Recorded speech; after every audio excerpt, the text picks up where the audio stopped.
The first carcass showed up on our back porch on a Tuesday morning in March of 2008. A boar hog, easily 140 pounds, laid out straight across the boards with its throat opened in a single clean cut and not another mark on it anywhere. Norma found it when she went out to feed the barn cats. She didn't scream. She came back inside, set the cat dish on the counter and said, "Wayne, you'd better come look at what's on the porch." That was the second one. The first had turned up dragged to the fence line behind the hay barn a year earlier, and we'd told ourselves it was the work of coyotes or a stray dog or maybe the big cat we'd been hearing for 2 seasons out in the mesquite. We'd told ourselves a lot of things by then. The porch delivery was the morning telling ourselves things stopped working. Before we get started, let us know where you're watching from in the comments, and don't forget to hit subscribe for more content. My name is Wayne Koehler. I'm 76 years old, and I've lived on the same 240 acres of brush country north of Cuero, Texas, since my daddy hauled me home from the hospital in Victoria in the spring of 1949. The Koehlers came into DeWitt County from the German settlements down around Yorktown in the 1870s. The first of us, a man named Heinrich, who'd come over from a town near Hanover and worked the cotton fields outside Indianola, before the storm of 1875 wiped that port off the map and pushed him inland looking for ground that wouldn't drown. He found this stretch of the Guadalupe drainage and put down a deposit on 160 acres for 40 cents on the dollar, and we've been running cattle on it ever since. My great-grandfather, Friedrich, Heinrich's youngest, built the original hay barn out of cypress timber he hauled up from the river bottom in 1891. He hauled it by ox team. There's a photograph in a tin box in my closet, showing him standing in front of the raw new lumber with 2 of his brothers and a dog whose name nobody wrote down, and he's looking straight at the camera with the kind of pride a man has when he's built something with his own hands that he expects to outlast him. He was right to expect it. That barn is still standing. It's the building this whole story comes from, because what lived underneath it for the better part of 4 years was not anything that any Koehler before me had ever put down in writing, and I'm putting it down now because I'm the last one in the line, who knows. My boy Daryl runs the ranch these days, but he was away at A&M during the worst of it, and Norma passed in 2021 without ever letting me speak a word of this to anyone outside the family. She told me on her last clear afternoon that I could tell it when she was gone, but only when I was sure the thing was gone too. I'm sure now. I've been sure for 3 years. So here it is.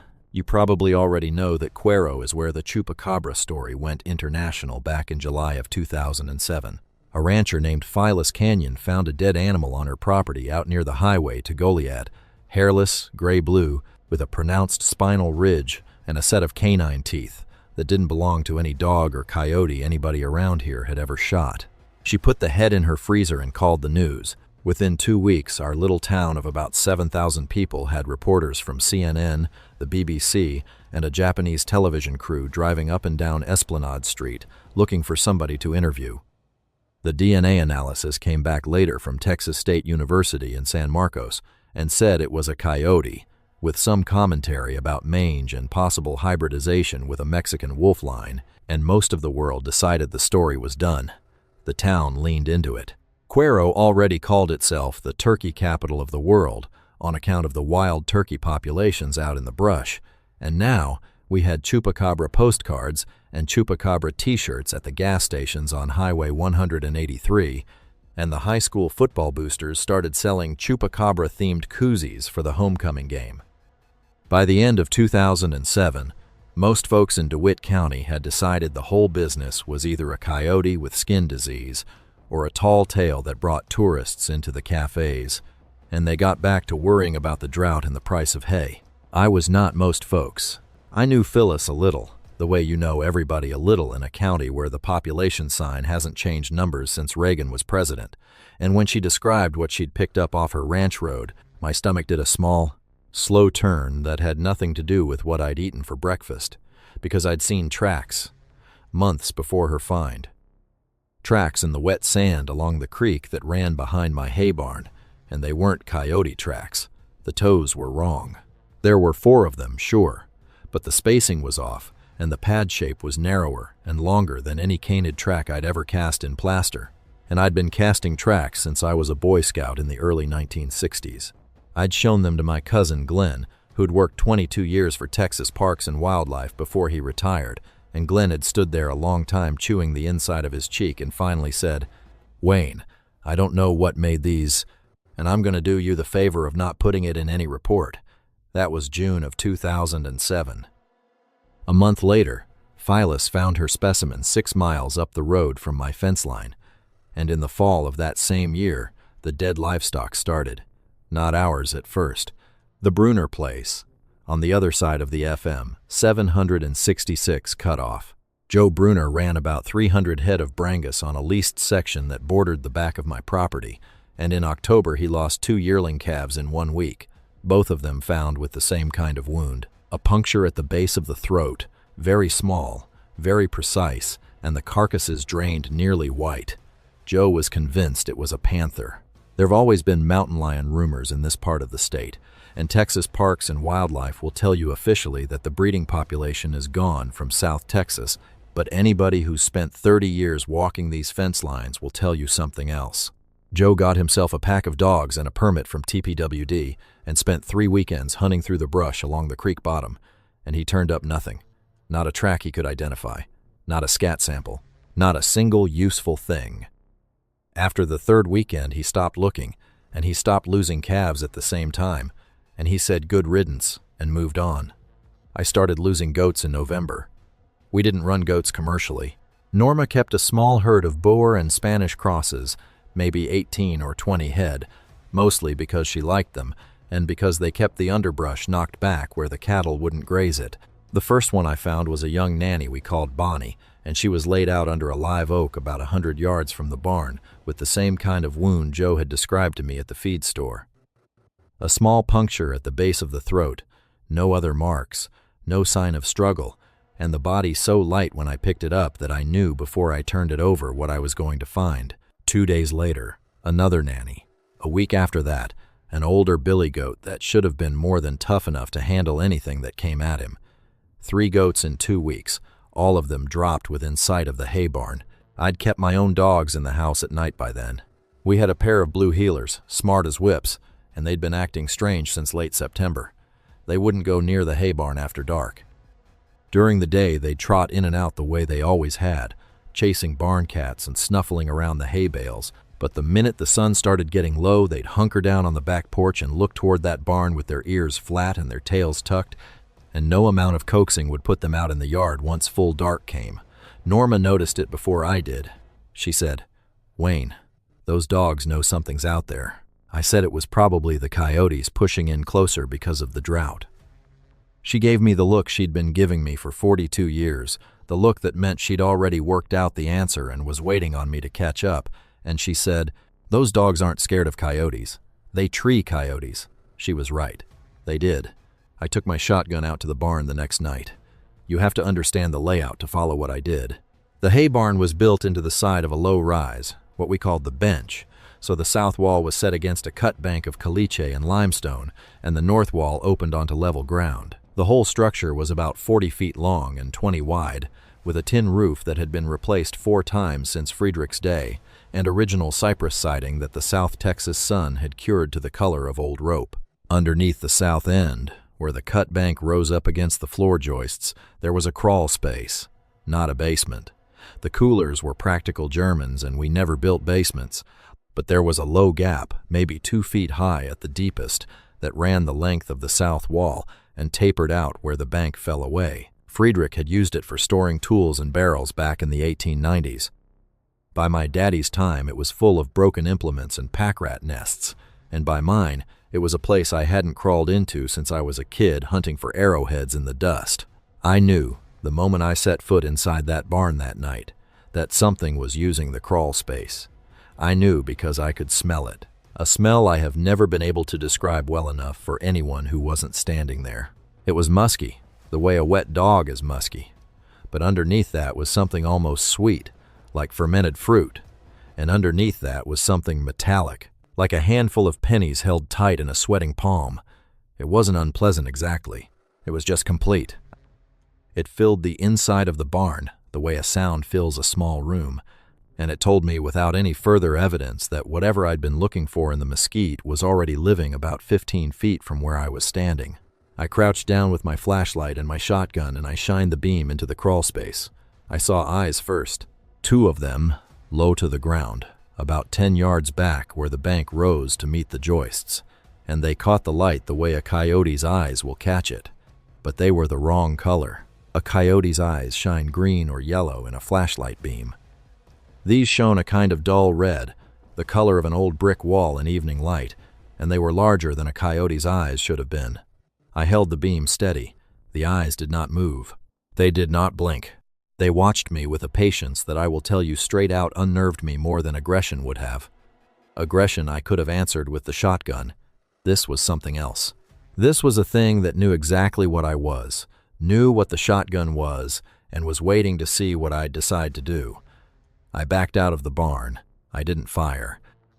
I closed the big sliding door behind me, and I walked the 100 yards back to the house, and I sat on the porch in the dark for almost an hour with the shotgun across my knees and tried to put words to what I'd just looked at.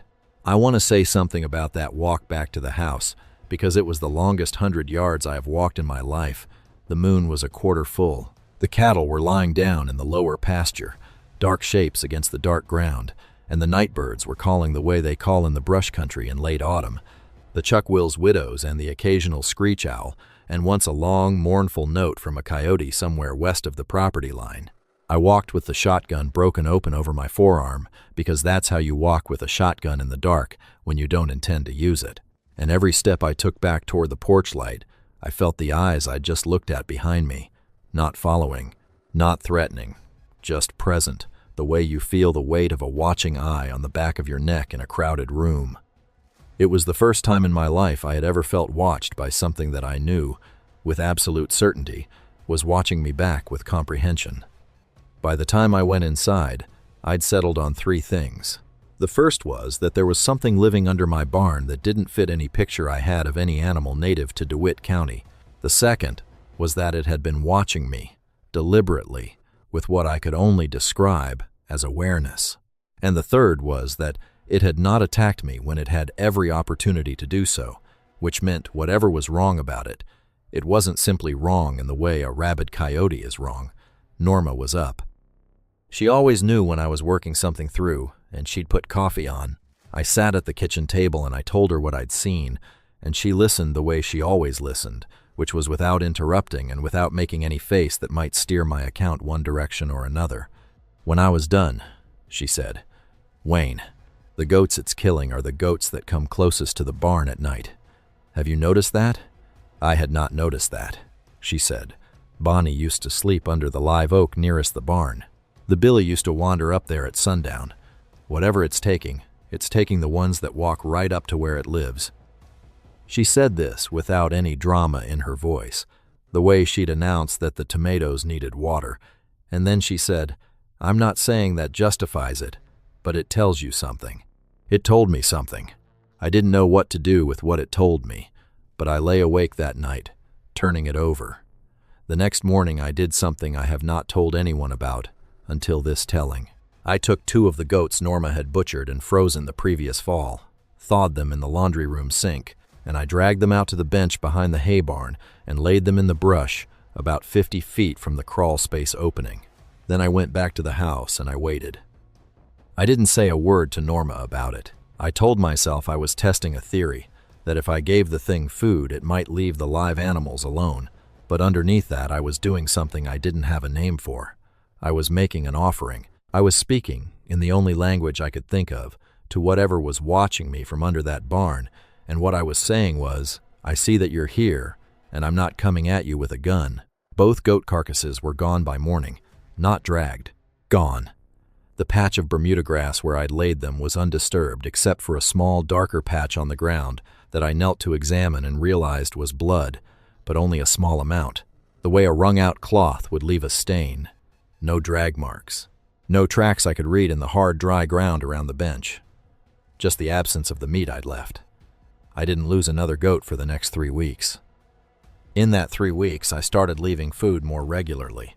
trimmings from the hog Norma's brother Glenn had butchered for us, scraps from the deer I'd taken during the November doe season, once a whole opossum the dogs had killed and that I'd intercepted before they could carry it off. Each time the food disappeared overnight. Each time the goats grazed peacefully in the same pasture. No further losses. And I started to understand, slowly, that I had entered into a kind of arrangement, a contract neither side had spoken aloud, with something that had decided I was less of a problem than I might have been. I want to tell you about the first time I saw it clearly, because that was the moment everything in my head about what I was dealing with had to be rebuilt from the ground up. It was a Saturday night in early February of 2008, what would have been about 3 months after the first goat went down, and Norma was at her sister's place over in Yoakum for the weekend on account of a baby shower. I was alone at the house. I'd left out a deer hindquarter that afternoon, a chunk of meat from a buck a friend of mine had given me, and I'd set up at the kitchen window with a pair of binoculars and a steaming mug of coffee, and no good reason for what I was doing, except a stubborn need to lay eyes on what I'd been feeding. The yard light by the barn was switched off. There was a moon, maybe 2 days past full, throwing enough silver on the open ground that I could see most of the bench between the barn and the cedars. It came out at 10:43. I remember the time because the kitchen clock was right above the window, and the green numbers were the brightest thing in the room. It came out low, the way a possum moves when it's being cautious, but it wasn't a possum, and it wasn't moving like any dog or coyote I'd seen in 50 years of watching things move through this brush. It walked on 4 legs, but its back legs were longer than its front legs, considerably longer, so that its hindquarters rode high and its head carried low, the way a hyena carries itself. Although I'd only ever seen a hyena on television, its skin was hairless. I could see that even in moonlight. It caught the light wrong, the way wet leather catches it, gray and faintly blue at the same time, and along its spine there was a ridge of something that might have been a crest of spines or might have been raised vertebrae. I couldn't tell at that distance. It was about the size of a German shepherd in weight, I would guess, but built differently, longer in the body, higher off the ground when those back legs straightened out. Its head was wedge-shaped, narrower than a dog's, with ears that sat flatter and a muzzle that looked too long in proportion. It came out to the deer hindquarter and it stopped. It did not eat right away. It stood over the meat and it turned its head slowly, scanning the yard, scanning the house, and for one impossible moment, I was certain it was looking directly at the kitchen window where I was sitting in the dark with my binoculars. I didn't move. I didn't breathe. The eyes, when the moonlight hit them at the right angle, glowed that dull red I'd seen in the flashlight beam, and I understood for the first time that whatever the science of those eyes was, it was something different from any reflective layer I'd ever seen in any animal in my life. It looked at the house for maybe 15 seconds. Then it lowered its head to the meat, and it began to feed, and what it did was nothing like what a dog or a coyote would have done. It did not tear. It did not gulp. It set its forepaws on the hindquarter, and it lowered that long muzzle, and it stayed bent over the meat for almost 2 full minutes without any visible motion. Then it stepped back, and the meat looked exactly the way it had looked when I'd put it out there, except I knew, with a certainty that I cannot explain, that something had been taken from it. The animal moved off into the cedars without picking the meat up. It left the carcass. I went out the next morning, and what I found was strange enough that I sat down on the bench with the meat in my hands and laughed, not because it was funny, because I had crossed into a country where laughter and disbelief were the only language I had left. The deer hindquarter weighed almost exactly the same as it had the day before. Almost. There was no part of it gone. There was no tearing, no chewing, no removal of any flesh I could identify. But when I cut into it with my pocket knife to look at the muscle inside, the meat was the wrong color. It was pale. Not pale the way old meat goes pale, but pale all the way through, the color of veal, and when I pressed it with my thumb, no blood came out. Not a drop. The hindquarter had been bled out from the inside. Somehow, through the small puncture I eventually found high up on the inner thigh where the femoral artery would have run. A puncture I would not have noticed if I hadn't been looking for it. About the diameter of a number 2 pencil. Clean, precise, surgical. Whatever lived under my barn was not eating meat the way the rest of us eat meat. It was drinking blood. I sat on that bench a long time that morning, and then I got up and I dragged the carcass into the brush and I went back to the house, and I tried to put together everything I knew. The goats had not been eaten. The calves at Joe Brunner's place had not been eaten. The throat punctures, the bloodless carcasses, the precise small wounds. It all lined up. Whatever I was feeding wasn't a predator in the way I understood predators. It was something else. It was an animal that needed very little, that took very little, that left the meat behind because the meat wasn't what it was after. And the implication of that, as I sat on the porch with my third cup of coffee getting cold in my hand, was that the goats it had taken in November had not been killed for food. They'd been killed for blood. A very small amount of blood, taken cleanly and quickly. And after I'd started leaving carcasses out, fresh meat with the blood still in it, the goats had been left alone. It was managing its own consumption against its environment. It had figured out somehow that the meat I was leaving was a better source than my live animals, and it had switched, which meant it could think. Which meant, whatever it was smarter than a coyote and smarter than most dogs, and smarter than most things I'd hunted across these acres in 5.5 decades. Norma came home Sunday night. I told her what I'd seen. She didn't doubt me. She'd known me too long to bother doubting me on anything I said I'd looked at with binoculars for 2 minutes at 20 yards. She sat at the table, and she traced patterns in the wood grain with her thumbnail. And finally she said, "What are you going to do, Wayne?" And I said I didn't know. She said, "Are you going to tell anybody?" And I said I'd told her, and that was as far as I was going. She nodded. She said, "That's what I'd have told you to do. I'm telling you this so you understand the next part. Because the next part is where the relationship, and I'm going to use that word because I don't have a better one, started to change. Through the rest of February and into March of 2008, I went on leaving food out, 2 or 3 times a week. I picked up roadkill on the county roads sometimes, deer that the 18-wheelers running between Cuero and Victoria had clipped, and I drove them home and dragged them out behind the barn. I bought half a beef cow from a buddy of mine who ran a small slaughter operation in Gonzales County, and I told Norma it was for our freezer, and some of it was, but most of it went out in pieces over the course of 2 months. I never saw the animal under the barn in daylight. I caught glimpses of it after dark a handful of times, always at a distance, always for a few seconds before it disappeared back into the cedars or the crawl space. I thought I was the one feeding it. I was wrong about that. We were both feeding each other. The first carcass on the porch. That morning in March 2008, when Norma found the hog.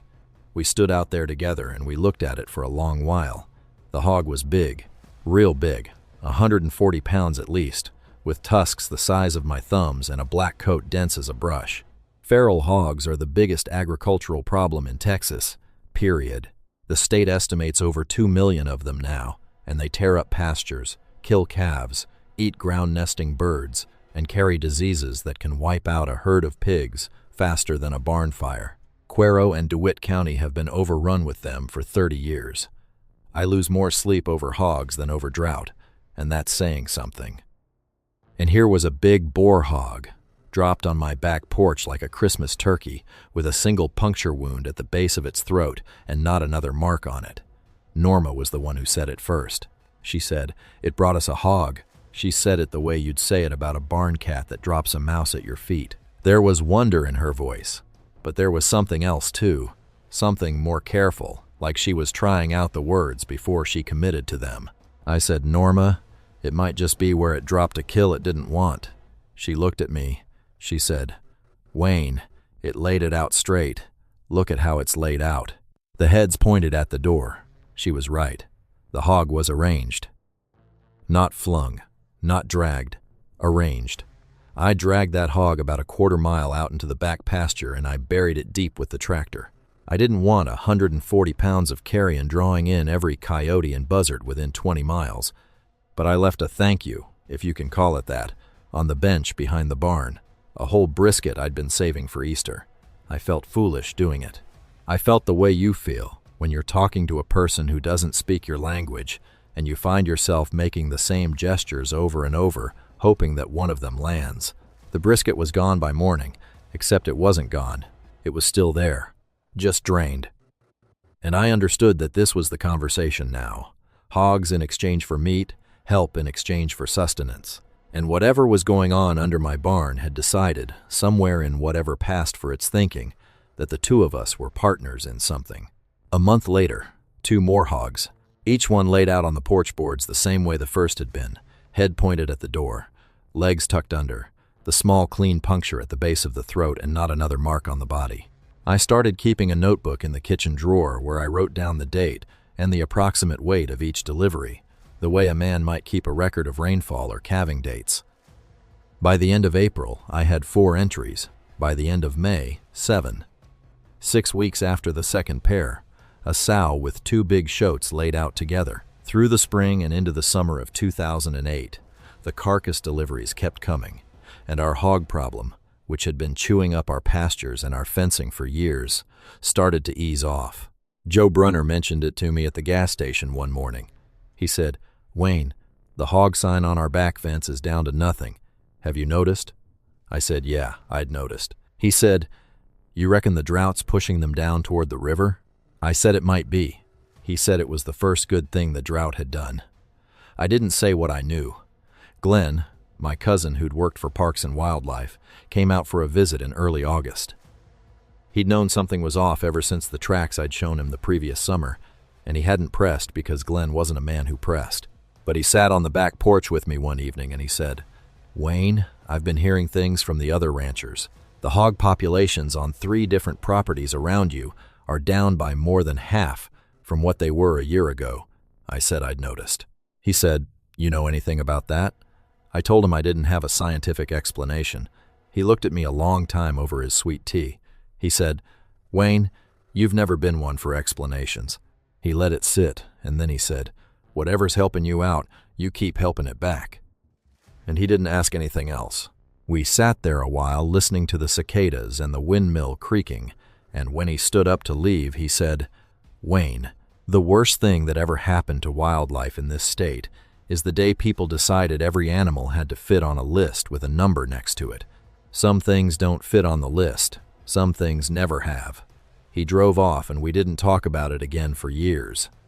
Now I'm going to tell you about the night I touched it. It was October of 2008. We'd had the second driest summer on record, and the brush was crackling underfoot in places where it should have been knee-high in clover.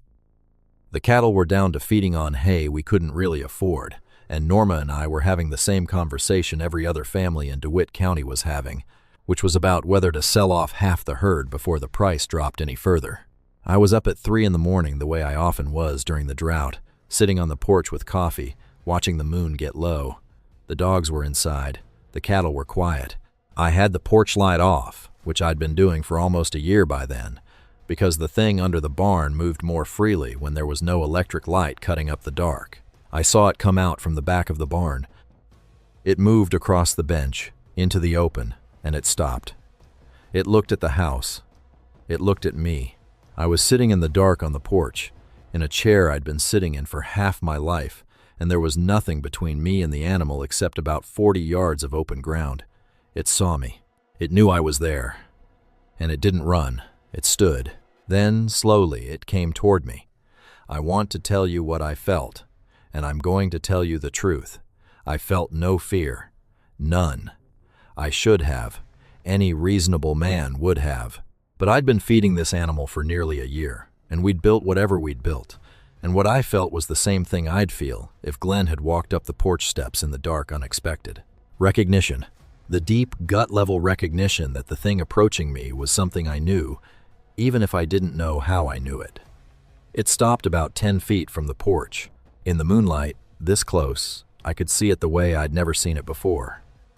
Its skin was the color of pewter in low light, fine-grained and tight against the muscle underneath, and the spinal ridge wasn't spines after all, but a low crest of skin like the comb on a rooster, soft-looking, with a few small spurs of harder tissue spaced along it. Its head was held a little tilted, the way a dog tilts its head when it's working out a sound, and the eyes that watched me were not the dull red I'd seen at a distance. Up close, with the moon behind it, they were a deep amber color, almost gold, with a black slit pupil like a goat's. Its breathing was so quiet I had to listen for it. Its forepaws, which were what I'd called paws in my own head all this time, were not quite paws. The toes were longer than a dog's toes, and the pads were narrower, and there was a kind of partial opposability to what would have been the dew claw, which is to say, it could grip a thing if it wanted to, the way a possum can grip. I want to be careful here. I want to be careful because I know how it sounds to say what I'm about to say. But I had spent a year and a half by then learning the difference between a wild animal that has decided to tolerate you and a wild animal that has decided something else, and what I was looking at on the bench in front of my porch was the second thing. There was a deliberateness to the way it had come up to me. There was a patience to the way it was standing there. It was not afraid of me. It had not been afraid of me for a long time. Whatever its species was, however old its line was, whatever back drainage of evolution it had crawled up out of, it had made a decision about me, and the decision was that I was someone, and not just something. I held out my hand. I don't know what I thought was going to happen. I didn't expect it to come closer, but it did. It took 2 more steps, and it lowered that long, wedge-shaped head, and I felt the heat of its breath on my fingers before I felt anything else. The heat was startling. Its breath was hot the way a dog's breath is hot, but more so, like the air coming off a wood stove, and then it touched me. It pressed the side of its muzzle, just briefly, against the back of my hand. Its skin was warmer than I'd expected and drier than I'd expected. It was not unpleasant, it was not slick. It was the texture of well-worn leather. The contact lasted maybe 3 seconds. Then it stepped back. It looked at me, and then it turned, and it walked back across the bench and into the dark behind the barn. And I sat on the porch with the back of my hand still tingling from the warmth, and I tried to understand what had just been given to me. I didn't tell Norma about that night until almost a week later. I don't know why. I think I wanted to keep it. The way you keep certain moments private, not because they're shameful, but because they belong only to the people who were there. When I finally told her, she put down the dish she was drying and she leaned against the counter and she cried. Not loud. Just a few tears, the way she cried when something had moved her too deep for words. She said, "Wayne, you've been touched by something that nobody knows is real." I said I didn't know what it was. She said it didn't matter what it was. She said, "It knew you. It came to you. Some things you don't have to explain to be sure of." That's a thing about Norma I miss more than I know how to say. She had no patience for explanations of things that didn't need them. She knew what mattered without having to be talked into it. Through the rest of 2008 and into 2009, the routine held. I left food. The animal under the barn took its share. Hogs continued to turn up, sometimes on the porch, sometimes laid out by the gate, sometimes just inside the barn door. The drought eased a little in the spring of '09, but came back hard that summer, and by August we were back to the same level of bad we'd been in the previous year. The cattle were thin, the grass was gone. But the hog problem on the Koehler place was the lowest it had been in 20 years, and I started to wonder, lying awake some nights, what life had been like for whatever was under my barn before we'd worked out our arrangement, whether it had been alone the whole time, whether there were others somewhere out there in the brush, whether what it gave me was something it would have given to anyone who'd had the patience not to kill it. I started doing some reading. I'm not a scholar. I read Westerns and the agricultural extension reports and the Cuero record, but I went to the library at Victoria College a few times that summer, and I sat in the periodicals room and I went through everything I could find on the Chupacabra phenomenon since the Phyllis Canyon case. Most of it was junk. Tabloid pieces, a few sober write-ups from local papers across South Texas and into Mexico, a longer feature in National Geographic about how the Chupacabra story had migrated north from Puerto Rico in the late 1990s and grafted itself onto the existing folklore of unidentified livestock predators. The serious work was thin. Texas State had done the DNA on Phyllis's specimen and concluded coyote with mange. A wildlife biologist at Texas A&M Kingsville had argued in a paper I read most of that some of the South Texas Chupacabra reports might represent a recurring genetic anomaly in coyote populations, a recessive trait expressing itself when the population got bottlenecked, which it tended to do during long droughts. The paper was technical and careful and did not use the word Chupacabra except in the title. It used the term unidentified xenarthran-like canid morphology. I copied it and brought it home, and Norma read it and said, "Well, that's a fancy way of saying nobody knows what's under our barn." She was right. Nobody knew. And the wildlife people, if they ever did find out, would not handle the knowledge the way I was handling it. They'd come with cages and tranquilizer guns. They'd put my animal in a lab somewhere, and they'd cut it open, and they'd write papers about it.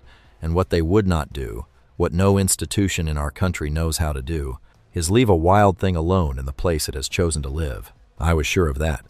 I'd watched Texas Parks and Wildlife collect black bears, mountain lions, ocelots, anything with novelty value, for 40 years. They didn't leave novelty alone. They studied it. And whatever I had at my barn was the highest novelty value any living thing in the state of Texas could possibly have. So I kept my mouth shut. I kept feeding. The seasons turned. In the spring of 2010, I found out it wasn't alone. I had been letting myself believe that whatever lived in the crawl space under the hay barn was a single individual, the last of something, an outlier that had wandered up out of the brush country and settled where the food was reliable. Norma had asked me a few times whether I thought there were more. I'd said I didn't know, but probably not. I had never seen more than one. I'd never heard anything that sounded like two of them communicating. I'd convinced myself, mostly because the alternative was harder to think about, that I was dealing with the last of its kind. What changed my mind was small. It was a Saturday afternoon in early April. The bluebonnets were up along the county road, and Norma was in the kitchen putting up jelly. I was out in the barn pulling down hay bales for the evening feed, and I heard a sound from the crawl space underneath the floor I was standing on. A sound I'd never heard before. A high, soft churring noise, the kind of sound a kitten makes, except smaller and more rapid. And it was answered, almost immediately, by a deeper sound, slower, that I had heard once or twice before, very faintly, on nights when the wind was still. The deeper sound I recognized as the animal I'd been feeding for 2.5 years. The smaller sound was something else. I went outside. I walked around to the south side of the barn where the bank rose up against the floor, and I crouched down a respectful distance from the crawl space opening. I'd never approached the opening in the daytime. I'd never approached it at any time, in fact, except that one night I'd shone the flashlight in and seen the eyes. I'd given the animal its privacy. That was part of the arrangement, even if it had never been spoken. But that afternoon I crouched down and I listened, and I heard the small churring sound again, and then a second small churring sound, slightly different in pitch, and I understood what I was hearing. There were young. There were at least 2 of them. I sat back on my heels and I looked at the ground in front of the crawl space, and I thought about what this meant. It meant the animal was not the last of its kind. It meant somewhere, sometime, there had been another one. It meant that the deliveries on my porch, the hogs killed and laid out, the partnership that had held between me and the thing under my barn for almost 3 years, had not been the activity of a solitary survivor, but of a member of a population, however small. And it meant that something was going to be different now, because what had previously been one animal needing food was now going to be 3, or however many young there were. I didn't tell Norma, not yet. I went back to the house, and I sat in my chair, and I tried to think it through. The food demand was going to rise. The visibility was going to rise. Young animals of any species are louder and more careless than adults. The chances of being noticed by a neighbor, a hunter, a county deputy, anyone, were going to go up. I had been protecting one secret for almost 3 years. I was now going to be protecting a family. That night, I doubled the food I left out. I dragged out a whole gutted deer Norma's nephew had given us from his lease in Goliad County, and I laid it on the bench, and I watched from the kitchen window. The adult came out at almost midnight. It stood over the deer for a long moment, looking up at the house the way it always did when food appeared on a night when food hadn't been expected. Then it did something I had never seen it do. It churred, the same high, small sound I'd heard from the crawl space that afternoon, only louder. And from under the barn, 2 smaller shapes came out into the moonlight, low to the ground, hesitant, sticking close to the adult's flanks. They were about 1/3 the size of the adult, maybe the size of large house cats. Their skin was the same pewter color, but in the moonlight it had a softer quality, less leathery, more like the skin of a newborn calf. Their movements were uncertain. They wove around the adult's legs the way kittens weave around a mother cat. And then all three of them lowered their heads to the deer, and I watched what passed for feeding among them. The adult took its share first, the precise puncture, the long, slow draw. The young ones followed. Each of them, in turn, was guided to a spot by the adult, and each took a much smaller amount, and the whole transaction took less than 4 minutes for the three of them combined. When they were finished, the adult lifted its head and looked at the kitchen window, where I was sitting in the dark with my breath held. It looked a long time. I don't know what passed between us. I don't know what passed for thought in whatever was happening behind those amber eyes. But it looked, and then it lowered its head once, the way a man does when he's acknowledging a favor that doesn't need to be spoken, and it herded its young back into the crawl space under the barn, and the three of them were gone. I told Norma at breakfast. I made her sit down before I told her. I said, "There are babies." She put down her coffee. She didn't speak for a long time. Then she said, "Oh, Wayne." And she got up from the table and she walked to the window over the sink, and she stood there looking out at the barn the way she'd looked at our own babies sleeping in their cribs 40 years before. And she said, "We have to take care of them. We have to take care of all of them now." That's what we did. For another 1.5 years, we took care of them. The food bill at the Koehler place became something Norma and I quietly took out of our retirement savings because we couldn't run the costs through the ranch books without Daryl noticing. We bought more half-beeves from my buddy in Gonzales. We took every deer that came our way during hunting season and every road-killed thing we could legally salvage. We let the hog deliveries to the porch keep our pastures clear, and we drove every carcass deep into the back acres at 3 a.m, so no one would see. We did not speak of any of it to anyone. Daryl finished his degree at A&M and came home to start working with us on the ranch in the spring of 2011, and we never told him either, because we didn't know how to tell him, and because we'd promised each other we'd carry this thing alone for as long as we could. There was one night that summer that nearly took the whole thing apart. Daryl was 23 years old, fresh out of college, working cattle alongside me by day, and learning the bookkeeping side of the operation from Norma at the kitchen table by night. He'd taken to running the back pastures on his ATV in the evenings to check fence. He liked the cool of the day. He liked, I think, the quiet of being alone with the land he was going to inherit. And on a Wednesday in late July, around 9 p.m, when the sun was just down and the light was still hanging in the western sky, he came riding around the side of the hay barn on that four-wheeler, and he just about ran into one of the young ones standing on the bench. I was on the porch. I saw it happen. I saw the headlight beam swing around the corner, and I saw the small pewter-shaped freeze on the open ground, and I stood up so fast I knocked my chair over. I yelled. I yelled my boy's name, and I yelled at him to kill the headlight. And Daryl, to his credit, killed the headlight without asking why, the way a ranch kid does when his daddy yells at him in that particular tone. The young one held its position about 3 seconds longer, which was 3 seconds longer than it should have, and then it disappeared back under the barn in a low, scuttling run that was faster than anything I'd seen those animals move. Daryl came up to the porch confused. He said, "Daddy, what was that?" I told him it was a coyote with mange. I told him there'd been a sickly one hanging around the barn for a few months, and that I'd been planning to deal with it but hadn't gotten around to it. I told him to leave it alone, that it wasn't bothering anything, and that if he ever saw it again, he should not shoot it, because I had a permit pending with TPWD to live trap it for a friend of mine doing research. I made up the permit. I made up the research.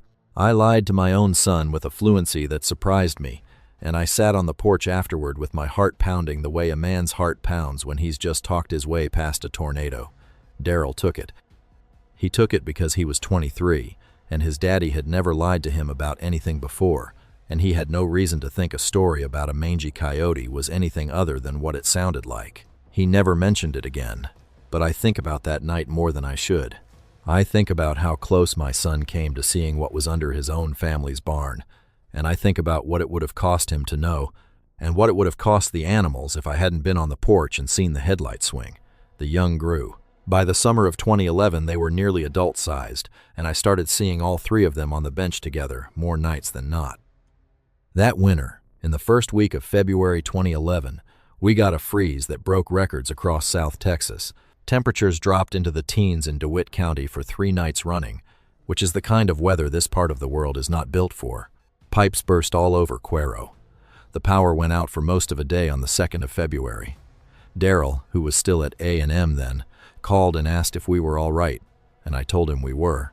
And the whole time I was on the phone with my boy, I was looking out the kitchen window at the hay barn and thinking about what kind of cold a hairless animal could survive in a crawl space. That second night, when the temperature was forecast to drop to 15 degrees, I did something I had never done before. I took an old wool horse blanket out of the tack room, one that had belonged to a saddle horse named Jeb that we'd put down in 1998, and I walked it out to the bench behind the barn, and I laid it on the ground about 10 feet from the crawl space opening. I weighted the corners with stones so the wind wouldn't take it. I didn't know if the animal would have any use for a blanket. I didn't know if it understood what a blanket was, but I knew it was cold, and I knew the young ones had been born hairless like the adult, and the only thing I had that was warm and could be left outside without arousing suspicion was a horse blanket nobody had used in over a decade. In the morning, the blanket was gone. The stones were sitting in a neat pile where the blanket had been. I walked back to the house with my hands in my coat pockets and my breath fogging in the cold air, and I felt about as good as I'd felt in a long time. Norma was at the kitchen window with her coffee when I came in, and she didn't ask. She'd seen me carry it out the night before. She knew. She said, "Did they take it?" I said, "Yes." She said, "Good." I saw that blanket once more, 3 weeks later, when the weather had warmed. It was folded, not perfectly, but folded, set just inside the mouth of the crawl space where I could see one corner of it from outside. Returned. Whether by the adult or by one of the young ones I couldn't say, but returned, folded. The stones still in their tidy pile. I left the blanket where it sat. By the next winter it was gone again, and I never saw it after that. And I made my peace with not knowing whether it had been taken because they needed it or because somebody under that barn understood that gifts get given back when they've served their purpose. By the summer of 2011, they were nearly adult-sized, and I started seeing all three of them on the bench together more nights than not. They communicated with each other in those soft, churring sounds and a few lower vocalizations that carried farther in the still air. They moved together, hunted together, and once, on a hot August night, I sat on the porch and watched the three of them play. I want to use the word play because that's what it was. They chased each other in long, looping runs across the open ground, the young ones nipping at the adult's flanks, and the adult swinging around to bump them with its shoulder. It looked like nothing so much as a coyote family playing in the moonlight, except for the wrong shape, the wrong proportions, the hairless skin shining pewter in the silver light. They played for almost half an hour, and then they slipped back into the crawl space, and the bench was empty. That same August, I had a scare that almost broke me. Joe Brunner's son, Brent, who was about 22 then and home from college, decided to do some hog hunting at night with night vision equipment. The Brunner place was across the FM 766 cutoff, but their back fence ran along the same creek that came across the bottom of my property, and the creek bed was a hog corridor any year of the world. Brent set up with a thermal scope about 200 yards from my fence line on the second weekend in August. I knew about it because he called me on a Thursday and asked if I'd mind. I said I didn't mind. I was thinking about him shooting hogs. I was not thinking about what else his thermal scope might pick up. Saturday morning the phone rang, and it was Brent. He sounded shaky. He said, "Mr. Koehler, I saw something on your place last night I want to tell you about." I went out to his truck, and the two of us sat in the cab, and he told me. He said he'd had his thermal scope trained on the back of my hay barn around midnight, looking for hogs working the creek, and he'd seen 3 heat signatures come out from under the barn. 3. He described them to me. Long-bodied, high in the hindquarters. Not coyotes. Not dogs. He had video. He showed me the video. 3 pewter shapes, glowing white in the thermal, walking out onto the bench behind the barn. The video was short. He'd been so startled he'd lowered the scope to check it with the naked eye, and by the time he'd raised it again, 2 of the 3 had gone back under, and only the adult was still out. I sat in that truck a long time. Brent was waiting. Finally, I said, "Brent, what are you planning to do with that video?" He said he hadn't decided. I asked him not to show it to anyone. I asked him to give me a week. He looked at me. He was a good kid. He'd grown up next door to me, helped me work cattle since he was 9. He said, Mr. Koehler, is that what I think it is? I said, Brent, I don't know what you think it is, but whatever you think it has not done a thing to your daddy's livestock in 3 years, and I have a powerful reason to believe it never will. I said, I'm asking you for a week. He gave me a week, I told Norma. We went back and forth all that Sunday afternoon about what to do, and what we decided was that I would tell Brent the truth, or as much of the truth as I had figured out, and I would ask him to keep it. Because the alternative was him posting that video to the internet, and once that happened, every wildlife biologist and reality television producer in 3 countries would be parked on FM 766 inside of 72 hours, and the family under my barn would be either dead, captured, or driven into a country that could not feed them. I called Brent on Monday morning and asked him to come by. He came that evening. I sat him on the porch with a Shinerbach in his hand, and I told him everything. The first sighting in the barn, the tracks, the arrangement, the hogs, the babies. I told him I'd been feeding the animal for almost 4 years. I told him what Norma and I had decided that animal was, which was something nobody had a name for, but which was probably what Phyllis Canyon's specimen had been an outlier of. A real animal living in real numbers somewhere in the brush country between here and the Mexican border, in numbers small enough that they hadn't been formally documented, but large enough that a breeding pair could find each other and produce young. Brent listened. He drank his beer. When I was done, he was quiet a long time, and then he said, Mr. Koehler, what do you need from me? I said, I need you to delete that video, and I need you never to mention this to anybody for as long as you live. He said, You've got it. Then he said, Can I see them once? Just once? With my own eyes? Not on the scope? I thought about it. I said, Come over Friday night. I'll set up on the porch with you. You watch from there. You don't go any closer. You don't bring any cameras. Friday night, Brent and I sat on the porch in the dark, and around 11:30, all 3 of them came out for the deer carcass I'd put on the bench. Brent did not move, did not breathe loud. He watched them for the full 20 minutes they were out there. When they slipped back under the barn, he turned to me with tears running down his face, and he said, Mr. Koehler, I never seen anything like that in my life. He said, I won't tell a soul. I never seen anything like that. He never has told. As far as I know. He's 36 years old now, married, runs the Bruner place since Joe passed in 2018, and I see him at the feed store about once a month, and we don't talk about it, but every now and then he'll catch my eye and he'll give me the smallest nod, and I'll nod back, and that's the entire conversation. Some secrets a man keeps better when he was let into them than when he was kept out of them. Brent was let in. He's been faithful. There was one other close call in those years that I have not yet told. It happened in the late fall of 2010, about 6 months after the young ones were born, and it involved a neighbor woman named Wanda Pflugerville, who lived about 1.5 miles east of us on a 40-acre piece. Her husband Vernon had left her when he passed in '06. Wanda was 78 that year, sharp as a tack, kept a flock of guinea fowl and about 15 Rhode Island red hens, and she had a habit of driving her little Ford Ranger out the county road at all hours because she did not sleep well after Vernon died, and the driving was the only thing that settled her. One night in October, she came around the curve where the county road runs closest to our south fence, around 2 in the morning, and her headlights caught something crossing the road from the brush on her side of the fence to the brush on mine. She told me about it 3 days later at the grocery store in Cuero, where I'd run into her in the dairy aisle. She said, Wayne, I saw the strangest thing the other night on the road by your back fence. She described it to me. Not a coyote, she said. Not a deer. Not a dog. A long-legged thing with no hair on it, moving low, that crossed the road in her headlight beam and was gone into the brush before she could even slow down. She said she'd thought about calling the sheriff but didn't want to sound foolish. She said, Wayne, you ever see anything like that out your way? I told her I hadn't. I told her sometimes the coyotes around here got mange so bad they looked half dead and twice as strange, and that was probably what she'd seen.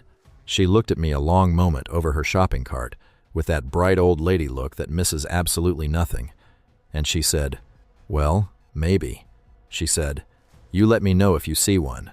I said I would. Wanda passed away in 2015, in her sleep, in the same bedroom she'd shared with Vernon for 51 years. At her funeral, her granddaughter from Houston came up to me at the reception and said, "My grandmother told me a story once about a thing she saw on the road by your fence." The granddaughter, whose name was Krista, asked if I knew anything about it. I told her I didn't. She nodded, the way young people nod when they don't believe an old man but are too polite to say so, and she said, "Well, my grandmother thought it was real." I said, "Your grandmother was a smart woman." I said, "I wouldn't bet against her on anything she thought was real."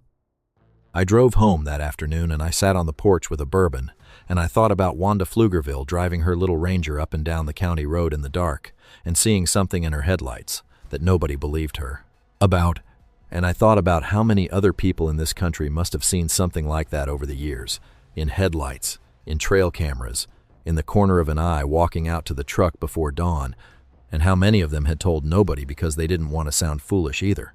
I thought about how the world is probably full of quiet keepers of strange seeings. I thought, "Wanda, I should have told you. I should have told you you weren't crazy. I should have told you what was on the other side of that fence." I didn't, though. I kept the secret. I kept it past Wanda's grave, and I kept it past Vernon's grave, and I kept it past my own wife's grave, and I'm only setting it down now, when there's nobody left whose life it can complicate. Now I'll tell you how it ended, because every story does end, and this one ended the way I should have known it would end, which was without my having any say in the matter. The spring of 2012 was wet. We'd come out of the drought, and the brush came back hard, and the hog populations rebounded across DeWitt County, and at the same time something else happened, which was that the trail camera fad really took hold among hunters in South Texas. Suddenly, every deer lease in the county was running half a dozen cameras year-round. Every game biologist with a master's degree was reviewing thousands of images on a laptop, and the chances of one of my barn family wandering into someone else's camera range had jumped from very low to genuinely concerning. I started seeing them less in the early summer of 2012. The deliveries to the porch tapered off. The food I left out was still being taken, but the gaps between visits stretched from a day or two to 4 or 5 days. I told myself the family was probably hunting a wider range now that the brush was full again. I told myself the deliveries had eased because we weren't the only food source anymore. What I didn't let myself think was that they were getting ready to leave. The last time I saw any of them was the night of August the 11th, 2012. I remember because the next morning was the day Norma had her appointment in San Antonio for the back surgery that didn't go quite the way the surgeon promised, and the two of us were up late on the porch because she was nervous about the drive. We were sitting in the dark, the cicadas going, the windmill creaking, and the adult walked out onto the bench. Alone. Both the young ones were gone. The adult had brought no kill, was not asking for food. It walked out to a place about 20 feet from the porch, and it stopped, and it looked at us. I knew. I knew before it did anything else. Norma reached over and took my hand in the dark. The adult stood there for what felt like a long time, but Norma told me later it had only been about a minute. Then it did something it had only done once before, on that October night when it had come close enough to touch me. It came forward. It came up to the bottom step of the porch, and it lowered its head, and it pressed the side of its muzzle just briefly against my outstretched hand. 3 seconds. The same warmth, the same well-worn leather feel. Then it stepped back. It looked at Norma. It looked at me, and it turned and walked across the bench and into the cedars, and it did not come back. The next morning, the crawl space under the hay barn was empty. The musk smell that had defined that building for 5 years was already starting to fade by the time I crouched down with my flashlight and looked. The animals had taken with them whatever they'd had down there. There was nothing to show they'd ever been beneath my barn, except a faint depression in the dust where a body had lain 1,000 nights, and a few small marks along the support timbers where claws had scraped, and a smell that took most of a year to dissipate fully. Norma had her surgery. It didn't go right, and she spent the next 9 years in pain that we never quite got on top of, but she handled it the way she handled everything, which was without complaint and with most of her humor still intact. She died in the spring of 2021. The last conversation we had about the animals was about 2 weeks before the end. She was in the hospital bed we'd had moved into the front room because she didn't want to be in Cuero or Victoria when it happened. She wanted to be in the house she'd raised her children in.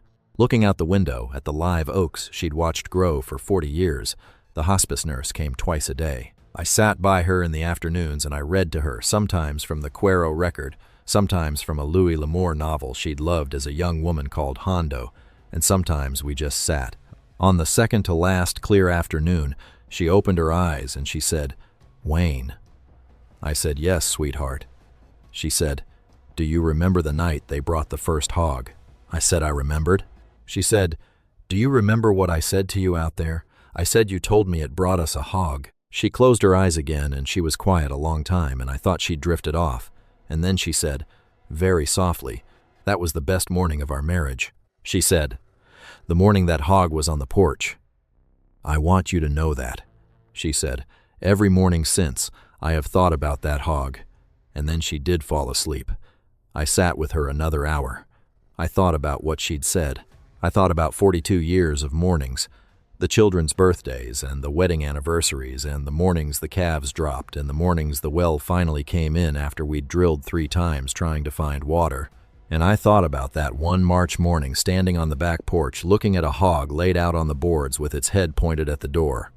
I thought, she's right. She's right. Of all the mornings I have had in this life, that was the one.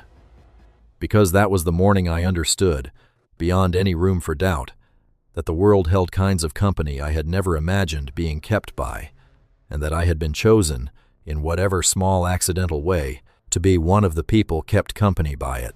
Norma slipped that night. She didn't open her eyes again. The hospice nurse came at 6 in the morning and said it would be soon, and at 9:42 on a Tuesday in April, she let go of my hand for the last time, and I sat with her another hour after that because I didn't know what else to do. I waited. For 3 years I waited. I walked the back of the property 100 times. I went out at night and I sat on the porch and I listened. I never heard them again. I never saw a track.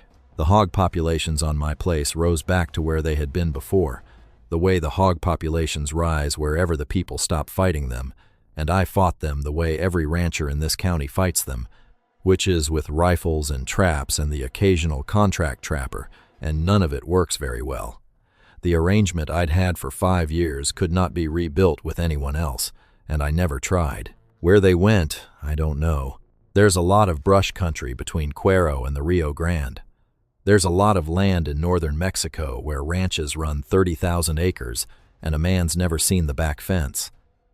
They could be in any of it. I think about it sometimes. I think about the young ones, which would be full-grown adults now, maybe with young of their own, somewhere out there in the country, doing whatever they do, drinking blood in small, careful amounts from feral hogs, leaving the meat behind, taking only what they need. I hope that's what they're doing. I hope they found another partnership somewhere.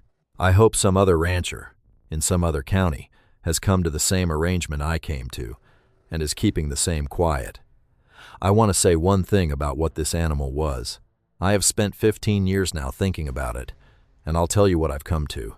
I don't think it was a Chupacabra in the sense that Phyllis Canyon meant the word, or in the sense that the cable channels meant it when they came to town in 2007. I don't think it was a coyote with mange either, and I don't think any DNA test on any specimen that ever turns up is going to tell the full story of what's living back in the deepest country of South Texas and northern Mexico. I think there's a small population of something out there that is not a coyote and not a dog and not anything the wildlife biologists have a name for yet, and I think it's been there a long time, and I think it's smart enough to have stayed out of sight as long as it has. I think the Chupacabra reports are noise around a quiet signal. I think most of the so-called sightings are sick coyotes and feral dogs, but a few of them, maybe 1 in 100, are real. And I think every so often one of these animals decides to settle in close to a human who's not going to shoot it, and the two of them work out an arrangement, and the animal does what it can and the human does what he can, and a partnership exists in the dark places of the world that the world will not believe in until somebody decides to write it down. This is me writing it down. I'm 76 years old. My boy Daryl runs the ranch now, and he's a good man, and he doesn't ask me too many questions about what I did with the back 40 in the years before he came home from college. The old hay barn is still standing. Friedrich's cypress lumber has held up for 134 years, and it'll probably hold another 100.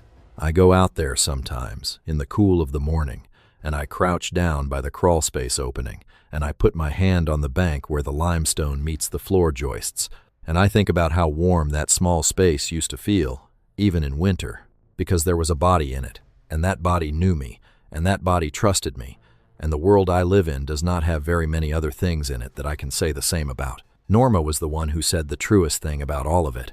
We were sitting on the porch the night after the family left. We knew they weren't coming back. We knew without having to say it. And Norma said, "Wayne, the part I keep coming back to is that it didn't have to bring us anything. It didn't owe us those hogs. It could have taken what we gave it and disappeared every night, and we'd have been just fine with that. But it brought us things. It brought us things, Wayne. It thought enough of us to bring us things." She was right. That was always the part that mattered most. Not the strangeness of what the animal was, not the impossibility of it, not the secret of it. The bringing of things. The choice to make the relationship reciprocal. The decision, made somewhere in whatever passed for thought in that long pewter gray head, that I was worth a hog on the porch in the morning. I never had a name for it. Norma and I never named it. Naming it would have felt like trying to own it, and you could not own that animal. It was its own animal, in its own place, on its own terms. And the most I ever could have claimed about it was that for 5 years it had let me feed it, and let me see it, and once or twice let me touch it, and in the end, let me know it was leaving by walking up to the bottom of my porch steps and laying its head against my hand. I sit out on the porch most evenings now. I drink coffee in the morning and iced tea in the afternoon, and the occasional bourbon when the heat finally breaks. I watch the bench behind the hay barn the way I watched it for 5 years, even though I know nothing's coming out. The brush country lies quiet beyond the fence line. The cicadas start up in late afternoon and don't stop until sometime around midnight. The windmill creaks. The cattle move slow through the mesquite. And somewhere, in some drainage out beyond the county line, in some hidden place that no satellite has ever caught right, I like to believe that the family I helped feed is still out there, the young ones grown, hunting their small, precise hunts, leaving meat behind, taking only what they need. I like to believe one of them sometimes thinks about a back porch and an old man and a length of cypress lumber that smelled, for 5 whole years, like home. That's the story. That's all of it. My name is Wayne Koehler, 4th generation on the Koehler place north of Cuero, Texas. And what lived under our barn from the late summer of 2007 to the late summer of 2012 was not a coyote, not a dog, not a panther, and not any kind of mistake. It was an animal the science books haven't gotten to yet. It was an animal that brought us hogs because we brought it deer. It was an animal that touched my hand twice in 5 years and looked at my wife with a kind of attention I have rarely seen even from human beings. And when the time came for it to go, it did me the courtesy of saying goodbye. I hope, wherever they ended up, they're doing all right. I hope the country still has enough quiet places left in it to hold them. I hope, when my time comes, I'll sit on the porch one last evening, and the bench will be empty the way it's been empty for 13 years, and the cicadas will be going, and the wind will move a little through the cedars the way it always does at sunset in DeWitt County. And I hope, just for a moment, before everything goes still, I'll hear something I haven't heard in a long time. A small churring sound, like a kitten makes, somewhere off in the brush.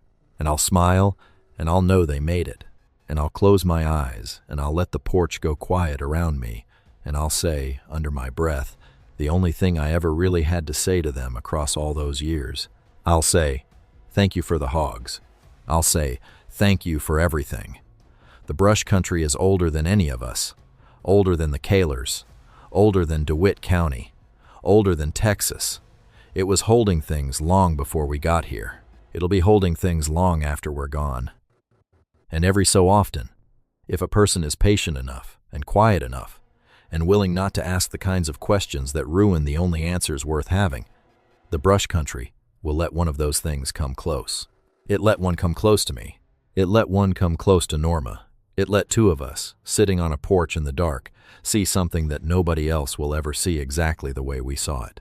That was the gift. The hogs on the porch were the trade. But the gift, the real one, was the seeing. And I've been the keeper of the seeing for 15 years now, and tonight, finally, I've given it away. The barn is quiet. The bench is empty. The cicadas are starting up.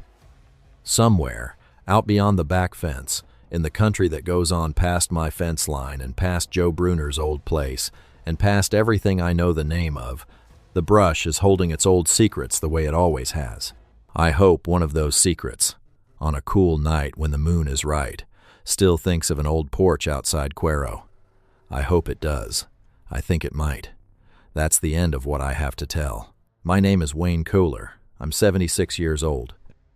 And what lived under our barn in DeWitt County, Texas, from 2007 to 2012 was real, was kind to us in the only way it knew how, and is gone now, and I've kept it secret for 13 years, past the night it walked away. Tonight I set it down. Tonight I let it go. And I hope, somewhere out there, in whatever dark drainage of brush country it found to settle in, it sleeps well, and it dreams, if it dreams, of a porch where someone once held out a hand to it and was not afraid. Good night, old friend. Good night, wherever you are. Thank you for the hogs. Thank you, more than I can say, for letting me see you. The barn stands empty, and so do my hands. But the seeing I carry with me, that part stays, that part will always stay.